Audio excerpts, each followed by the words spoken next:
Welcome everybody to Weiss Camera Action.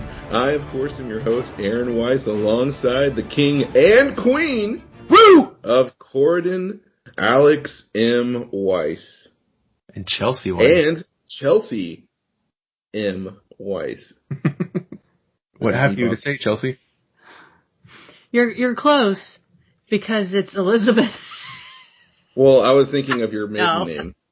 Oh, my main, yes. Martin, yes. So, well. Are we not allowed to give out specific information? No, it's fine. Okay. We give it out every week. Here's my social. Beep, beep, beep, beep, beep. And returning, once again, the Duchess of Dunwoody, the Sage of Sandy Springs, Erica J. Lavender. Hello, good evening. Guys, we are all hanging out together for the first time ever, and it's awesome. And we just watched a movie. In the same house. Also a first time. Yeah. So, about this movie. You want to get right into it? I have some other things to say. Go ahead. Literally on the show notes.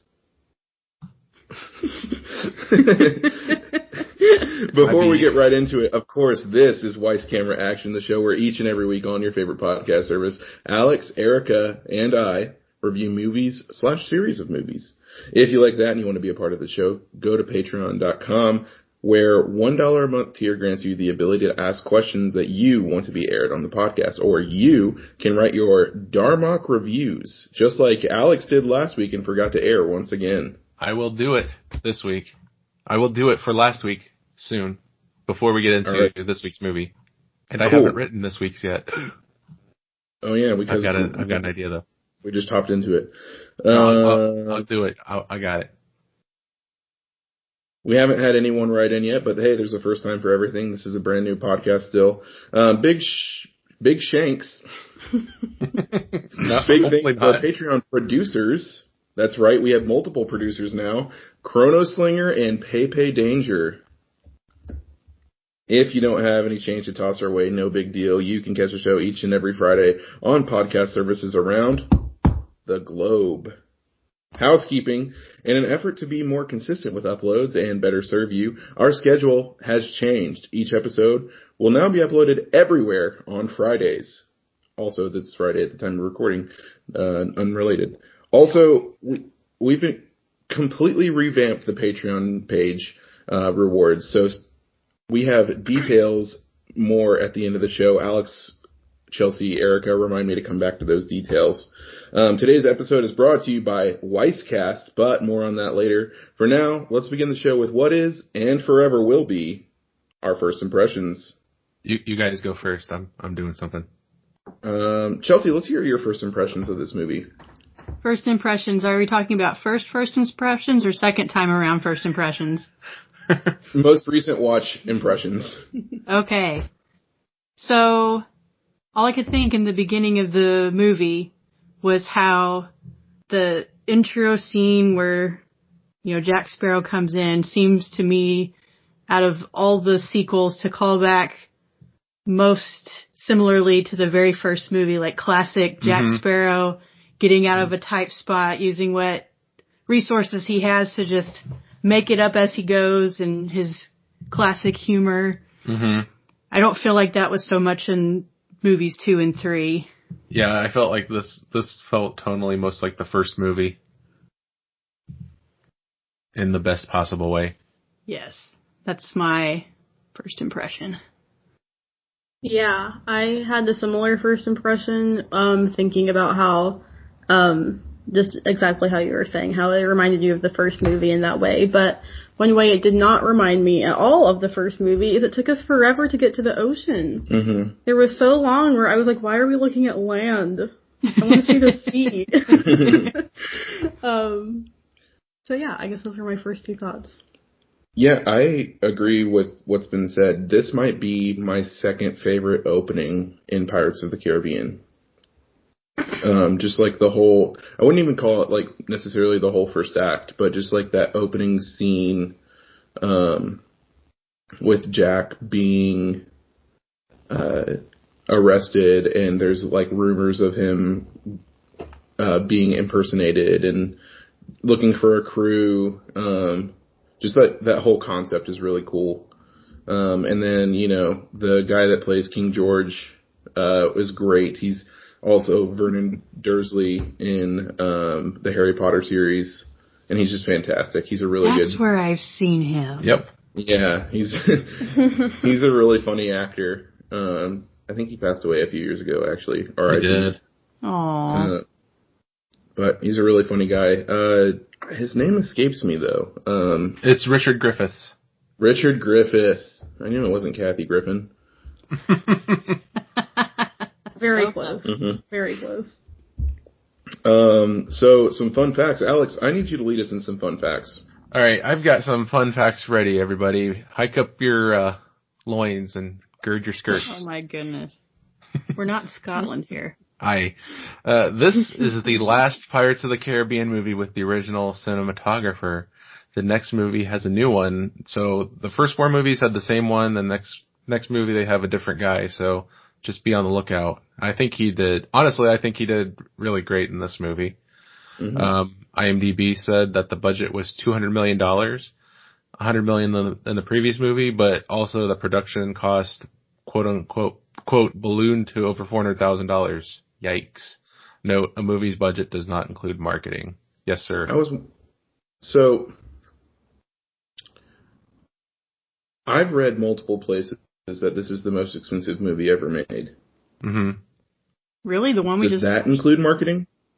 No, if you see a movie cost, say, $150 million, then it probably costs $150 million more to market it. Well, the numbers I've seen for this movie said $300 million to make. So then it probably costs at least about, if not double, then nearly double to market it. Wow. Like the budget that you see advertised is like the production budget. So the one we just watched is the most expensive movie ever made? That's what Aaron read, yeah. Yeah, I forget the source on that. Let me look up the source real quick. It's because of the water droplet scene, isn't it? Yeah. That's exactly what it was. So this was also the first Pirates movie that was shot digitally. I don't know if anybody could tell. Shot with red camera. Yeah, there were some scenes where I could tell. Otherwise I couldn't. Mm-hmm. I think, the scene with the water droplet, I think I could pretty easily tell that was using like a digital camera. You mean when they got the actual droplet, or with the mermaids leading up to that? Not the tear. Oh, the droplet. The one that's crawling up the leaf like flubber? Yes. Yeah. Dirt. The flubber droplet. I got mixed up, droplet tear. Come on, give me a break. Mm-hmm. There are several important droplets. There really are. So, I'm gonna come back to that in a second. Then my last trivia piece is this is the first Pirates movie directed by someone other than Gore Verbinski. And I don't remember the guy's name, but I think he did a great job, honestly. Rob Marshall. Yeah. So, how do I say this? I didn't think there was that many digital effects in the movie. I noticed the snake, the frog, and then the water droplet, like you were talking about. And,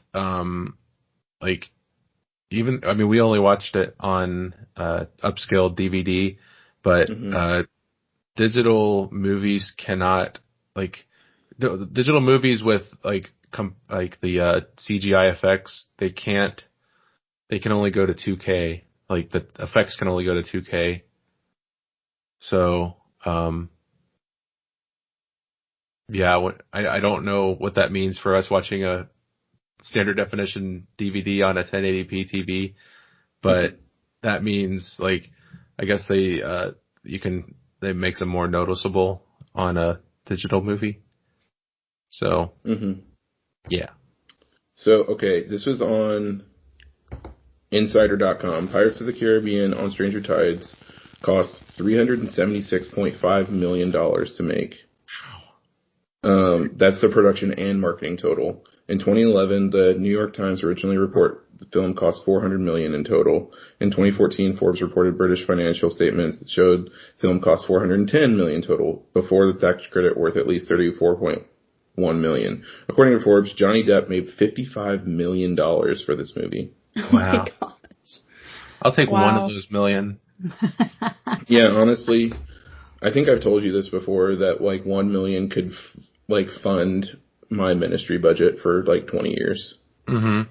Isn't that crazy? That's so nuts. And like I could live pretty comfortably. Yeah. Any more fun facts before we get into the plot? That's it. That's all the facts I have. Do you want me to read the plot summary and then we can go beat by beat? Yes. All right. This is the thank you to some rando on IMDb for this plot summary. In London, Captain Jack Sparrow, Johnny Depp, of course, escapes from soldiers that are chasing him, and learns that an imposter is recruiting a crew and vessel using his name. He meets the impersonator and finds out that she actually is Angelica, a woman that he had seduced in a convent in Seville. Jack is abducted, and when he awakens aboard the ship is sailing, Angelica tells him that her father, the pirate Blackbeard, played by Ian McShane, Angelica's Penelope Cruz, is cursed, and he needs to find the legendary Ponce de Leon Fountain of Youth to save his life. They force Jack, who knows the location of the fountain, to guide them. Meanwhile, Captain Hector Barbosa, played by Jeffrey Rush, is hired by King George, Richard Griffiths, to lead the British crew and dispute against the Spaniards and Blackbeard, who arrives first to the fountain.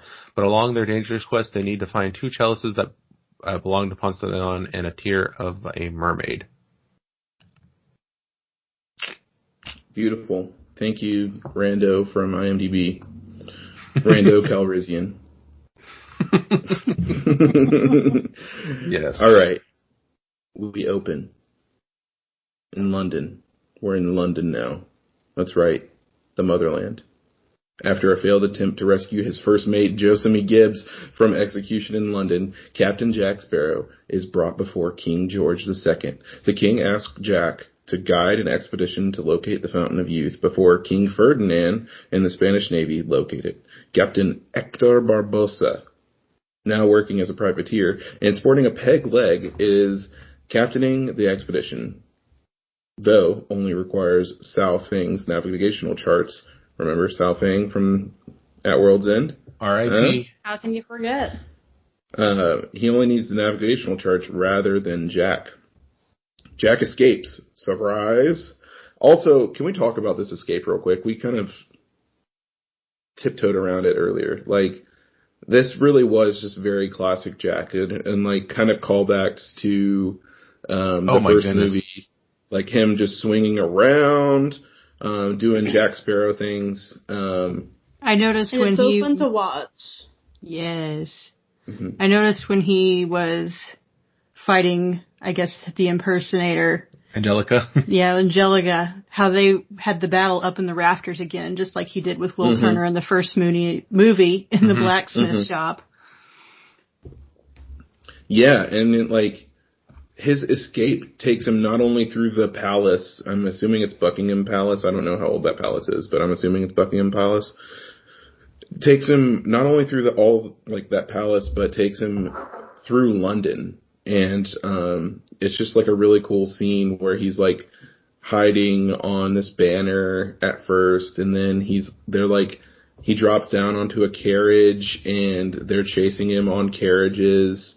And then I think one of the coolest scenes in the entire franchise maybe is when he overtakes that coal carriage and the coal lights on fire and he's just dropping coal everywhere. I don't know why, but I thought that was really cool. Just seeing some fires come up every once in a while. Why a person on a coal carriage would be carrying a lit lantern in the middle of the day baffles me, but whatever. But it gets the job done. That it does. Yeah, I thought this scene was extremely well choreographed and beautifully shot. This cinematographer or director of photography it was very good, and I think he was maybe at his best in this point in the series with this scene. So you're gonna probably hear me say this a lot, but this movie, or this, I don't know if it's just the opening scene or the whole first act. We'll say the first act, really nails the fun tone for the whole movie, and that's just one thing I thought throughout the whole movie. It's fun. Oh yes, I was thinking similarly, like it's infused with a bit of humor, especially with the pastry that gets stuck to the chandelier, and eventually it pays off where he runs off with it and he finally gets a bite. And especially in juxtaposition to the last movie, which set the tone of it being so dark so quickly. Oh, yes. This one, I think, did something a lot different, which was nice for me. Oh, yes. Yeah, I agree. I mean, this movie is a lot more lighthearted than the previous two. And it really does harken back to the first movie, in a lot of ways.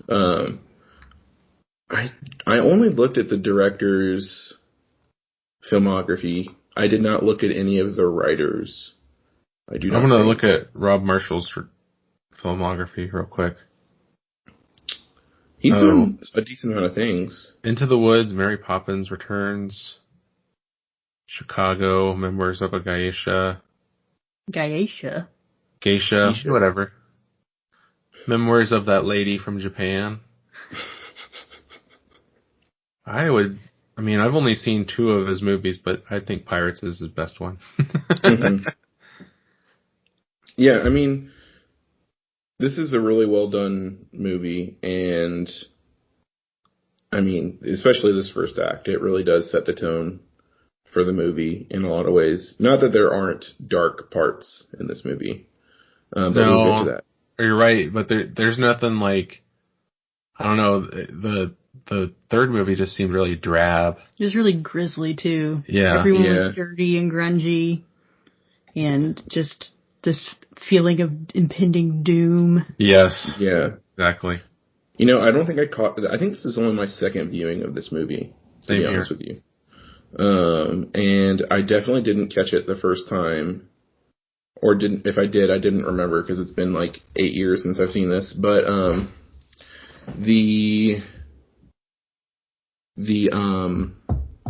what's the word I'm looking for? Officers on Queen Anne's Revenge. I didn't realize that they were zombies. I didn't either. Whatever. And I really appreciate that they didn't look like mystical. I mean, they looked weird for sure, but it was like mostly with like tattoos and like facial stuff. Like they had like oddly sculpted faces or whatever.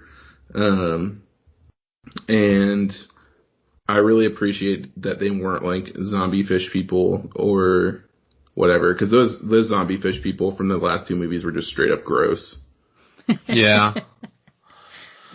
Yeah. Thank goodness for no tentacles, right? Right, golly. No organs to be played. The only thing I remember from the first viewing is the first act. Like, I forgot the entire rest of the movie. Like, I didn't even remember there was the missionary character or... Oh, I did. Anything, like... Because when I first saw it, I was like, oh, he falls in love with a mermaid. I was extremely bored the first time. I don't know why. But I liked it a lot more. Yeah, I definitely had a lot more fun this viewing. But back to the rundown, the play-by-play. Jack escapes, meeting his father, Captain Teague, who tells Jack that the fountain requires a ritual to use. Jack learns an impersonator is recruiting pirates for another expedition. The imposter is Angelica, Jack's former lover and daughter of the legendary Blackbeard. Jack is shanghaied into service aboard Blackbeard's ship, the Queen Anne's Revenge. Blackbeard survived his historic death using voodoo magic. Due to a predestined fatal encounter with Barbossa, he wields the Sword of Triton, which allows him to control his ship. Though Jack leads a mutiny, Blackbeard subdues the crew into obedience. Amongst the crew is Philip Swift, a captured missionary. Barbossa recruits Gibbs, who burns the charts admitting he memorized every location. Jack is told by Angelica that 2 silver chalices must be retrieved from Juan Ponce de Leon's flagship, the Santiago. A mermaid's tear must be placed in 1 chalice, which this is a typo, which has to be, I don't like drank. Drinking and drunken aren't words, which I think is so sad because I use them all the time. Yeah, which must be consumed simultaneously to activate. Sorry, this is Wikipedia, ladies and gentlemen. Like, it's not perfect. Hey, can we pause a moment and talk about Ian McShane as Blackbeard? Yeah, sure. I mean, like I said, I completely forgot about the last 2/3 of the movie after my first viewing. But, like, dang, Ian McShane just was awesome. Like, the first read, like, his reading is so good. I mean, like, he wasn't, like, doing a funny voice or anything. I just felt like he was a naturally good pirate actor. I would agree. And I like the way that they were smoldering his beard the first time you see him, or his beard was smoldering. Mm-hmm.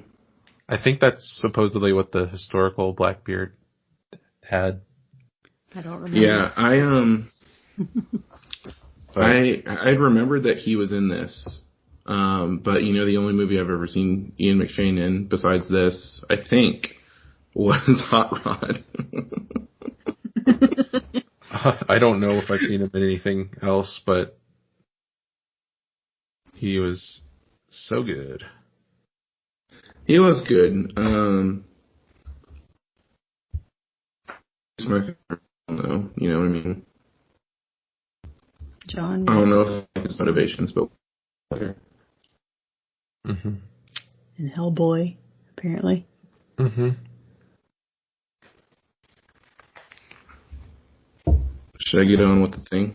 Yeah, sorry. I didn't know if you guys good. had more to say about Ian McShane. The Revenge sails to Whitecap Bay to capture a mermaid, successfully netting Serena, who they at first must carry in a glass container. When Serena is dropped, her tail turns into legs. What? I don't understand that part. Me neither. For me, honestly, this is when the movie started falling apart. But we'll get on that when we go to criticisms. It's part of mermaid lore. Is it? Yeah. Put them on land, their fin turns into legs. Do tell, Chelsea. That's what happens in Aquamarine.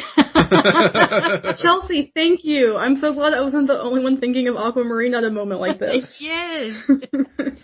That's what happens in Aquamarine. Granted, that's a girly teen movie, but there is a mermaid. You put her on land. Is that the movie with Jamie Roberts? I don't know who that is. JoJo.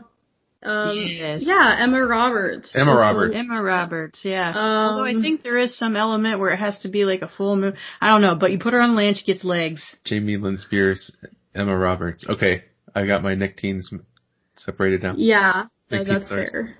Mermaid lore. Similar genres. Mm-hmm. Not like the Little Mermaid, where I think she comes onto land. I mean, I'm not talking Disney Little Mermaid. I don't know what I'm talking Hans Christian Andersen. Is that the authoritative mermaid lore?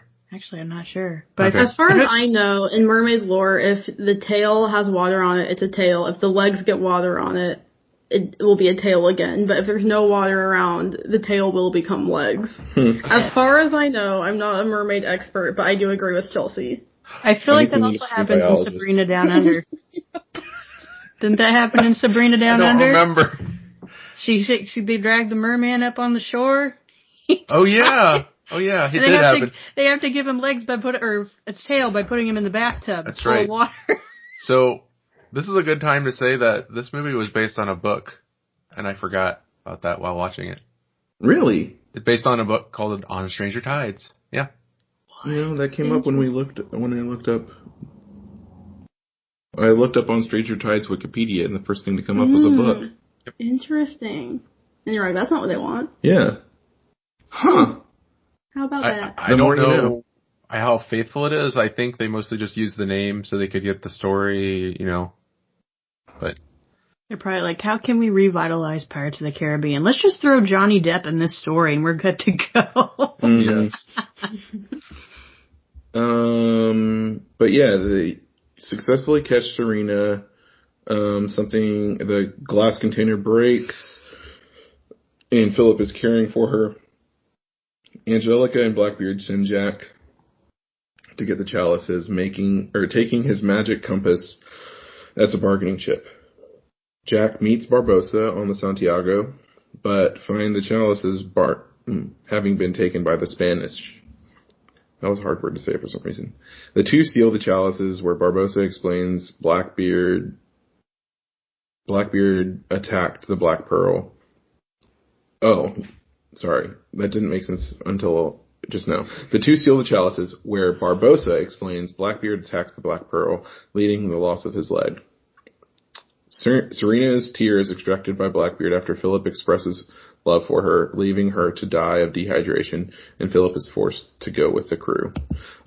This is kind of overlooked, in this, the crew fakes his death. So we think Philip's death. Philip's death. Yeah, we think that his throat gets slit, but somehow he gets a poison dart instead. I think that they cut his chest because there's a cut there later. I think. I don't know. I agree. Or some kind of dart that made him pass out or something. But he was not fatally wounded to make it. Right. Yeah. That part didn't make sense to me. I don't know about you guys. Yeah. Visually, it was just kind of hard to follow, because visually I thought I had just watched him die, so it was very, I don't know. I think that maybe they could have done it better, but it visually didn't make sense to me. That's honestly, because of what Eric is saying, that's why it's going down 1 star for me, but yeah. I guess you could argue that was Blackbeard's plan, because later, when they do catch her tear, it's because she's crying tears of joy. So maybe he knew that if he came back, she would cry. No, that's a stretch, though. The plan, it makes sense, but they didn't communicate it well to the audience. Mm-hmm. Right. Yeah, that's just bad storytelling. I think if everyone, including the audience, is in on the plan except for Serena. Yeah. Philip. That's not everyone, except for Serena and Philip. Yeah. So, the crew, the audience are in on the plan. I agree, yeah. Yeah, that would have been a little bit better storytelling. But yeah, it was just kind of convoluted the way that they did it. Jack returns, bargaining for the return of his compass in exchange for the chalices. When Blackbeard agrees, Jack sends Gibbs off on an errand. And the chalices were attached to a pig. I loved it. Yeah, for reasons. I think the threat was to send the pig off into the jungle with the chalices attached. Oh, okay, that makes sense. It was just odd that the chalices were attached to this random pig. Blackbeard's crew locate the fountain, but are confronted by Barbossa and his men. The Spanish arrive, condemning the fountain as an abomination against God, throwing the chalices into a deep pool. In the chaos, Philip frees Serena, who retrieves the chalices, returning them to Jack. Barbossa, I didn't catch that for some reason. Wait, didn't catch what? That Serena got the chalices and gave them to Philip, who returned them to Jack. I thought Jack fished them out himself. Serena gave them to Jack. She did?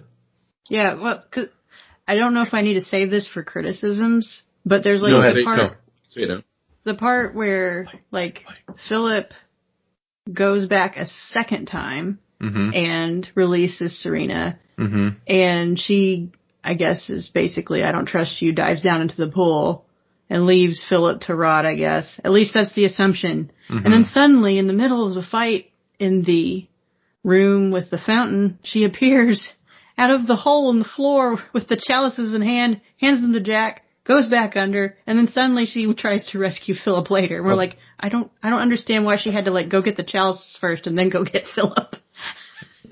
Yeah. The sequencing in that just didn't make any sense. Also, it was the fountain was in the ceiling.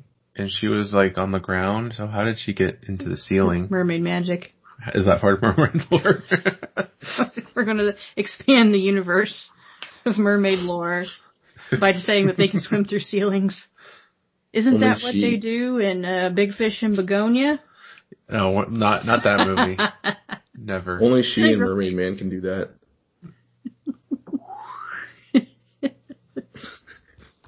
Yeah, I agree. Like, just on top of, like, why did she go after the chalices and not Philip? But, like, Alex and I didn't even catch that. That's how he got the chalices back. Like, Erica, did you catch that? Like, no, you reading it didn't sound right, to be honest with you. Yeah, I was just like, what? But Chelsea, you're the only one that caught that. So Chelsea's good at picking up on details like that. Sometimes. Yeah.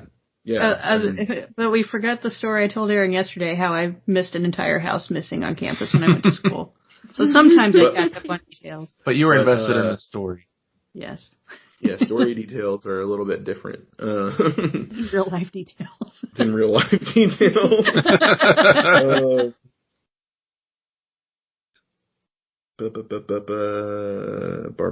Barbossa stabs Blackbeard with his poison sword. Oh yeah, Barbossa poisoned his sword. With toad poisoning. With toad poisoning. This Wikipedia left a lot out. I think next time I'm going to use the pirate wiki. Yeah, they told Jack that while they were getting the chalices. Yeah, Barbossa stabs Blackbeard. He steals the sword of Triton, declaring himself captain of Queen Anne's Revenge, returning to piracy. The Spanish crush the fountain before leaving themselves. Angelica cuts her hand on the poisoned sword. Jack retrieves the remaining drops of water from the fountain, adding Serena's tear to one of the chalices. When Blackbeard asks Angelica to die for him, Jack tricks him into drinking the chalice, lacking the tear. Angelica is healed, whilst Blackbeard whilst Blackbeard dies. Serena returns to an injured Philip, kisses him, and guides him underwater to an unknown fate. Okay, that really was left ambiguous. Do you think Serena just straight up betrayed him and then murdered him? No, I don't think so, because there is a point in the story where when they're trying to draw the mermaids into the shore to catch one to get a tear, they have all those guys in a boat that they shine the spotlight on who are essentially bait. And then while they're sitting there talking and trying to sing a song and trying to draw the mermaids in, they're discussing, the mermaid lore, like, oh, I heard mermaids do this, I heard mermaids do that. And one pirate says, I hear that if you get kissed by a mermaid, she can save your life. And I don't know whether that gives you the ability to breathe underwater. I mean, I don't think they specified that, but they did say that a kiss from a mermaid can heal you or save you. There was also the line that they said, I hear that mermaids come aboard the ship and have their way with men. And then, kill them? And then one other guy says, I heard it was... And then eat them. I heard it was the other way around, too. That's what the guy said, and that was the guy's line. Yeah. In the movie, the one guy says, he drowns them, or kills them, or has their way with him, drowns them, kills them, and eats them. And then the guy says, I heard it was the other way around, too. And I was like, that doesn't make sense, but apparently it made sense to you. I feel like that was just thrown in there for humor, because it makes you stand back and go, wait, what? Ooh, speaking of humor. Boop, boop, ba-doo-doo. Ba-na-ba-na. Boop, boop, boop. Ba-na-ba-na. Boop, boop, ba-doo-doo, ba-doo-doo, ba-doo-doo, ba-doo-doo, ba-doo-doo, ba-doo-doo. Welcome everybody to Kudu Fudu, the podcast within a podcast where cool dudes rank funny dudes. I know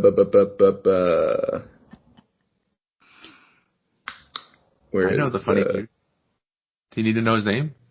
No, I know his name. I was just looking for the list because we edited it and changed it recently. At number 1 right now we have Rigetti and Pintle. And number 2 we have Murtaugh and Mulroy. And in this movie we have Scrum. Scrum is pretty funny. Mm-hmm. He seemed a little shoehorned in sometimes, not gonna lie. But he was pretty funny nonetheless. I'd like to hear your collective opinions on Scrum. I was thinking of this very ranking when I watched him and enjoyed his antics. But at the same time, I can't really remember anything he said.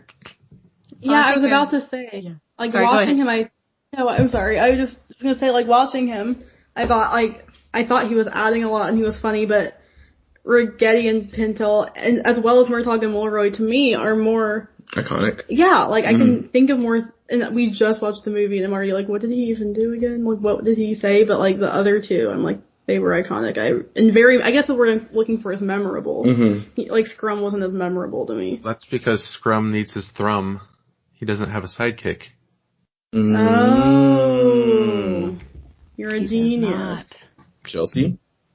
Do you remember who Scrum was? Yeah, I know who Scrum was. I think the only two funny things I remember him doing was him playing the accompaniment music to Angelica and Jack's deck date. Oh, yes. Where he was strumming the guitar passionately. That was just kind of funny to me. And then the other one was where Jack was trying to stop the fight at the Fountain of Youth and, like, reason with everyone, and Scrum got it for a second and then changed his mind.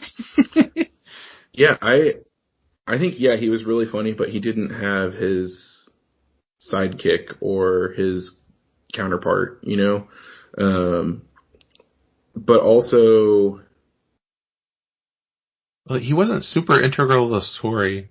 Like, yeah, he wasn't. Pintel and Rigetti, like, they had their, like, Pintel's eye as part of the story. I'm gonna butcher the names, Moltog and Moral. Eminem. They were guarding Davy Jones's heart, and then they decided to switch sides.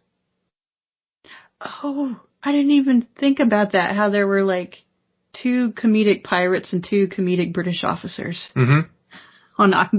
Comedians on either side. I think they're frozen. You're frozen. We're frozen. Oh, I can still hear you, though. All right. All is well now. We're all's well. You got cut off, Chelsea. I couldn't hear. Oh, I don't remember what you I was said. saying. She said that there was... I didn't realize that there were 2 sets of comedic twins, I guess. Like a pirate set and a British officer set.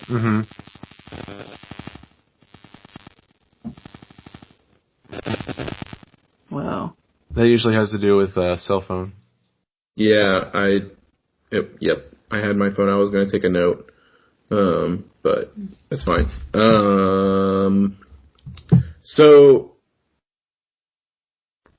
I think we should put him at number 3. Yeah. Although we have to, I don't know. I feel like he had more screen time than Murtaugh and Mulroy.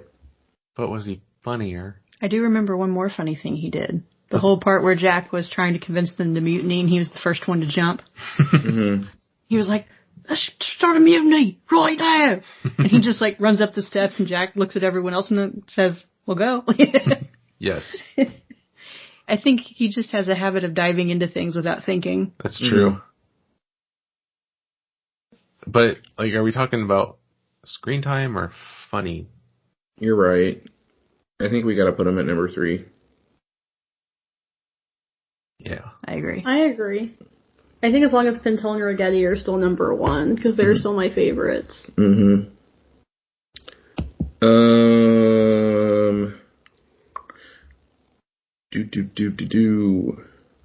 When Blackbeard asks Angelica to die for him, Jack tricks him into drinking the chalice lacking the tear. Angelica is healed whilst Blackbeard dies. Serena returns to an injured Philip, kisses him, and guides him underwater to an unknown fate. Jack maroons Angelica on a key. Afterwards, he reunites with Gibbs, who used Jack's compass to locate the Revenge, retrieving the bottled Black Pearl. In a post-credit scene, a voodoo doll of Jack created by Blackbeard washes ashore onto Angelica's key. Alright. Ba-doom boom boom ba-doom, kudu. Ba-doom boom boom ba-doom, voodoo. What's up, everybody? Welcome to Kudu Badu, the podcast within a podcast where cool dudes rank bad dudes. This being the 4th movie in the series, we have to review the previous ranked bad guys. Number 1, Davy Jones. Number 2, Barbossa. And number 3, Cutler Beckett. This week we have Blackbeard. Or Edward Teach. I'm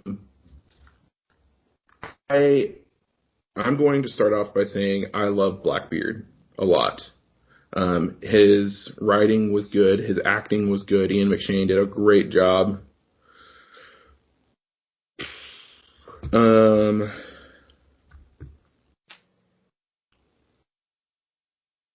I might put him at number 2.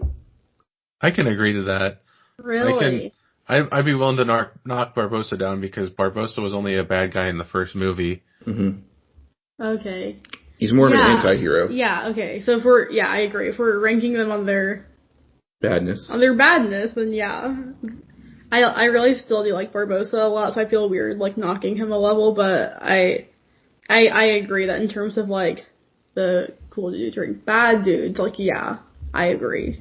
As long as Cutler Beckett is still alive, that's all that matters. Screw that guy. So remind me who Beckett is. Is he exactly? Yeah. Is he the British guy who's trying to take down everything in movie 3? Yeah, he's the character that could have been excised from the movie. All I can think when I see him is I think of Mr. Collins from Pride and Prejudice, who played opposite of Keira Knightley, who played Elizabeth Bennet. Like those two, and Swan and Bennett. Okay, so Keira Knightley played both Elizabeth Bennet in Prejudice and Elizabeth Swan in Pirates. And then the Beckett guy, I don't know his actor's name, but he was the bad guy in Pirates, and he was the bad guy, Mr. Collins, in Pride and Prejudice. So those two actors were in the movies together in very, like, opposing roles. That's so cool. So I'm like, what's Mr. Collins doing on a ship? Tom Hollander? Is that his name? Yeah, that's his name. Yeah. So... But yes, number 4 for him. I agree. He is less intimidating, I guess, than the others. And it's not even just that. It's like Alex was saying in the last episode, like, he very much, like, they could have written Norrington to be him. And, like, probably should have done that, honestly. Give him a 2-movie arc. Mm-hmm. Yeah. But, no, they didn't. They did whatever they did there and added an unnecessary character. But yeah, I think number 1, Davy Jones. Number 2, Edward Teach, a.k.a. Blackbeard. Yes. I support that. R. So tell me what made Davy Jones number 1? They liked him more than I did. I asked them. I want to know what the criteria. Intimidating and, like, really evil. Yeah. Mm-hmm. 'Twas the tentacles. He was the most, I know I keep using the word memorable for how much I like something, but he's just so memorable.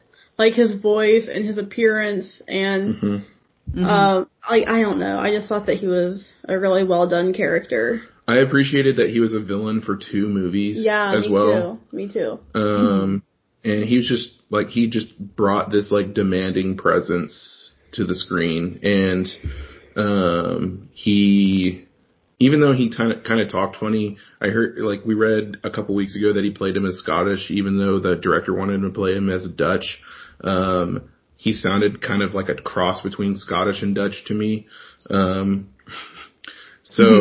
Yeah, I mean, his accent was kind of weird sometimes, but I think Bill Nighy, the guy that played him, just played him fabulously, and I just think he was a great villain. Mm-hmm. I think one of the primary things that makes a villain great is they just have this level-headedness no matter what happens. That makes them scary because when you see a villain panic, you know you got them. Or like they're being outdone. But if they can just be calm, they're like always so creepily calm about everything and confident. Mm-hmm. And I think that's what makes a good villain, because they tower over the main character that way. I can agree with that. Me too. And I would almost say in that light, Davy Jones kind of wavers towards the end of At World's End. Mm-hmm. There's a moment of panic. But in his death, he was more composed. Like, he thought he was in control. Mm-hmm. So it was just a very brief moment of weakness or panic. And in his death, he thought he was in control. So I think that, keeps him as, the good villain that you were talking about. Like a well-written villain. Mm-hmm. Wow, look at us reviewing and, diving deep. It only took 4 episodes and a Chelsea. No, yes. I'm going to attribute it to the 4 episodes. You guys are getting it down now. Arg. So, yes, number 1, Davy Jones. Number 2, Blackbeard. Number 3, Barbossa. And number 4, Cutler. Whatever his name is. Cutler Beckett. Who cares? What's his face? Oh, what's his face? Not Black Bears. That's what I typed. Black Bear? No, I typed bears. So, what kind of bear is best? Mr. Beard. Thank you so much. Next up we have the Darmok Review. And Alex, I kind of wish that you had done this earlier, but will you do the At World's End one too? Okay. Let's go back to last week for a second. All right, we're back in last week. What's up, everybody? Welcome to Weiss Camera Action. I'm your host, Aaron Weiss, along with... I'm just kidding. Go on. All right. Crouching Gibbs, Hidden Sparrow. Davy Jones on the Dutchman, his wounds untended. Beckett, his army with fists closed. Fantastic. Oh, man, I love Crouching Gibbs, Hidden Sparrow. Oh my goodness. Because when we were talking about the map from the last one, I was thinking about Crouching Tiger, Hidden Dragon. That's because Chow Yun-Fat was in that movie. That's perfect. That's the joke. All right. Now for On Stranger Tides. Coming back this week. By the way, if you are a Patreon subscriber, Mr. Pepe Danger, write in your Darmok review. Mm-hmm. Sparrow at the Royal Castle, Ponce de Leon, Conce de Leon. Nobody expects the Spanish Inquisition.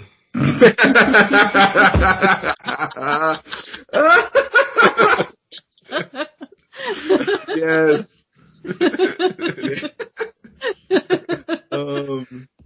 That is the perfect time to come to the ads. Alex, Chelsea, Erica, ladies, gentlemen, do you love gaming, movies, and or TV? Yes. And or? Chelsea? All the above. Great. Well, shoot dang, do I have the show for you. Listen to the podcast that started it all, Weisscast, for nearly 2 years now. It has been available on your favorite podcast service. It has gone through some growing pains, boy, let me tell you.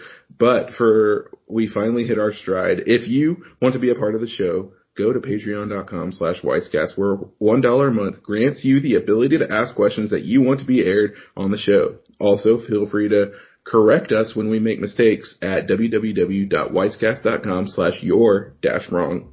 We'd love to hear our mistakes and we'll air them on next week's episode. Back to the show. It's time to rank Pirates of the Caribbean on Stranger Tides. Right now, at number 1, we have Curse of the Black Pearl. At number 2, we have At World's End. And at number 3, we have Dead Man's Chest.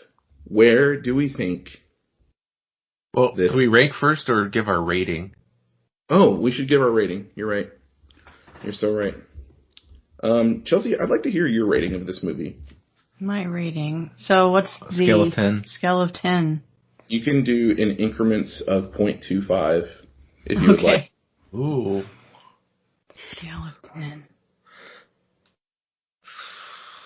I think I'll give it, I'm going to do a rounded number and give it a 6. There's no wrong answer, Chelsea. 6. I'm going to give it a 6. Tough critic. Me? You want me? No, I'm looking at Chelsea. That's okay. So I really enjoyed the movie. I think it's the best one since number 1. I'm going to give it an 8. Wow. I'm more on Chelsea's side. My instinct after watching it was to give it a 6.5. Yeah, I'm different from Alex on that one. I don't think it's anywhere near my favorite since the first one.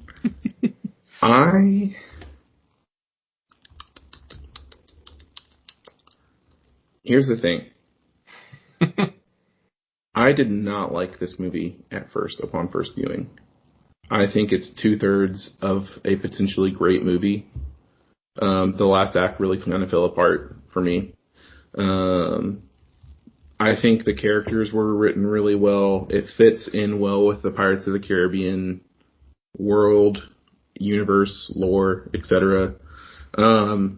Admittedly, I kind of do miss Will Turner and Elizabeth Swann. I think the guy that they got to play that Philip guy, he wasn't that great. The mermaid relationship was kind of boring to me. But that being said, the cinematography, the score, the choreography, the action, it was really, really good. Can we talk about how lean the runtime was too? Oh yes. Yeah.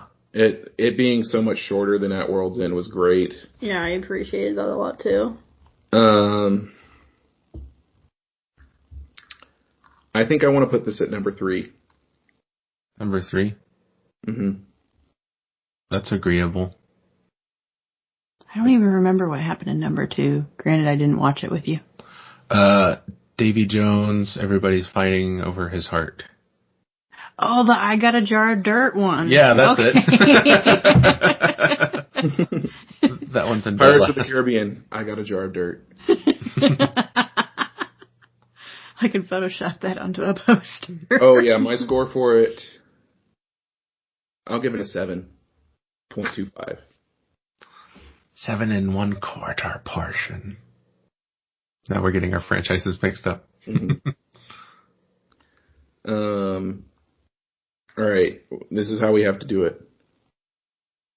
What? Raise your hand if you think this movie is better than Pirates of the Caribbean: Dead Man's Chest. Dang. All right. Raise your hand if you think this movie is better than Pirates of the Caribbean: At World's End. Oh, interesting. Well, I was okay with putting it 3rd place, but you know. Well, we have to flip a coin because we're even right now. Hey Siri, flip a coin. Sweet. So, Pirates of the Caribbean on Stranger Tides goes to number 3. Decided by a coin flip.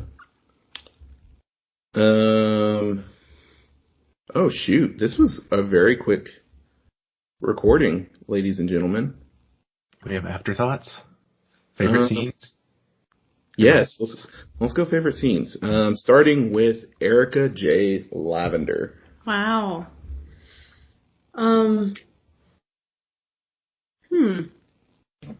Favorite scene. Well, I really liked Angelica's introduction. Mm-hmm. I liked how I think I'm gonna stick with that as my favorite scene. Her initial fight scene with Jack I thought was cool because it had to be either someone that we already knew or it had to be someone that you wouldn't expect to be impersonating Jack for whatever reason. So when they introduced Angelica as like a big character, and also that she was a woman, I just thought it was going to be some random guy. So that was cool. Yeah, that whole scene and how it was choreographed and then the big reveal for who it was, I thought that was well done. And I enjoyed it a lot. Alex? I have to agree about the same scene. Actually, like, everything from Jack's escape in the palace to his sword fight with Angelica was just spot on. Yeah, exactly. I can't think of another scene that I enjoyed as much, but yeah. There's not many scenes. Anytime they did sword fights, I really liked that. Chelsea? I think my favorite was definitely the exchange with the king in the beginning. Just because that, when I was watching that, I was just like, man, this just feels so good. Like the first movie. And just the humor. I loved the humor of that scene. And just Jack's escape skills. So I think that was my favorite. I liked Blackbeard's introduction up to when he started hanging people with the magical snake ropes. Just like the reveal of him walking out of the door. It's cool. Yeah, I think we're in consensus that the first act's the best. Although my favorite scene, I kind of mentioned it earlier, was, I don't know why, but I really liked when he overtook that carriage with the coal. Like, I just thought that was really cool. But yeah, that whole escape scene, when he's on the streets of London is just amazing to me. It was really well choreographed, and when he stepped on that one dude's head, like, I felt that, you know? Yes, I did too. I was like, ooh. He's gonna get a concussion. But yeah, I mean, I think if we were to rank individual acts of Pirates of the Caribbean, like, this first act of On Stranger Tides might be like 1 or 2, you know? But we're not doing that. That'd be ridiculous. It's interesting that this movie, like all the other movies, including the first one, the second act kind of sagged, and this one it was the third act that kind of sagged. That would be interesting, though, to instead of just ranking all the movies, like ranking the best parts of each movie, because then my rankings might be different, you know what I mean? Because I really did enjoy the beginning of this one. But overall, I would put it towards the bottom of the list. So, And we anyway. could slap together a new movie and have a Franken movie. Yeah. Franken Pirate. Well, folks, this has been Weiss Camera Action. I, of course, am your host, Aaron Weiss, and each and every week on podcast services around the globe, you can listen to our reviews of movies and or series of movies. The results of the poll are in. We had 2 rounds. At first, it was Twilight versus Mission Impossible, and Twilight won the first round. And then it was Twilight versus the Santa Claus, and the Santa Claus won just barely. So for the holiday season, we will be ranking and reviewing the Santa Claus franchise. Of course, next week we have Pirates of the Caribbean, Dead Men Tell No Tales, and then after that we'll be starting the Santa Claus Cinematic Universe. Woohoo! You can find me on Instagram and the tweeters at The Weiss is Right. Find Weisscast on Instagram and Twitter and Patreon. Just search Weisscast on Patreon, and Weisscast on Instagram and Twitter. Speaking of Patreon, Alex, our new tiers. Hey, Aaron, read the tiers. Oh, yeah. Let me see if I can find them really quickly. Ba-ba-bump, ba-ba-bump, ba-ba-bump, ba-ba-bump, ba-ba-bump, bum, bum, ba-ba-bump, ba-ba-bump, ba-ba-bump, ba-bum, bum, bum, bum, bum, bum, bum, bum, ba-ba-bum, ba-bum, bum, bum, bum, bum, ba-bum, bum, ba-ba-bum, ba-bum, bum, bum, bum, bum, ba-bum, bum, ba-da-dun, da-dun, dun, dun, dun, dun, dun, dun, dun, dun, Dun, dun, dun, dun. All right, this has been Intermission, brought to you by me. All right, number one pretty much stays the same, $1 a month. In our lowest tier, we will add you in our show credits and give you a shout out in the episode, as well as give you the ability to write in questions for Weisscast and or Darmok reviews for Weiss Camera Action. Our $5 a month tier, you get everything from the lowest tier, plus access to our special monthly Weisscast and Weiss Camera Action crossover episode. $10 a month gets you everything from the lower two tiers, plus you will get the ability to have a 5-minute call-in segment during one Weisscast and one Weiss Camera Action per month. And finally, you get everything in the other tiers, and you will have the opportunity to be on as a guest and record a podcast with us as much as desired. So we have a $1 tier, a $5 tier, a $10 tier, and a $25 tier. So, ladies and gentlemen, it is up to you. That's right, you, to prevent forest fires, but also be on Patreon. Erica, where can the lovely people find you? You can find me mainly on Instagram at erica.lav, that's L-A-V, or on Twitter, which is not as active, but you can find me there at _lavenderica. Alex, where can the good people find you? Alexander M. Weiss on the social medias. And Chelsea. Oh. You're most active on Instagram, aren't you? Yeah, Imagination of Chelsea. On Instagram. On the gram. Folks, this has been Weiss Camera Action, and until next week, drink up me hearties. Yo ho.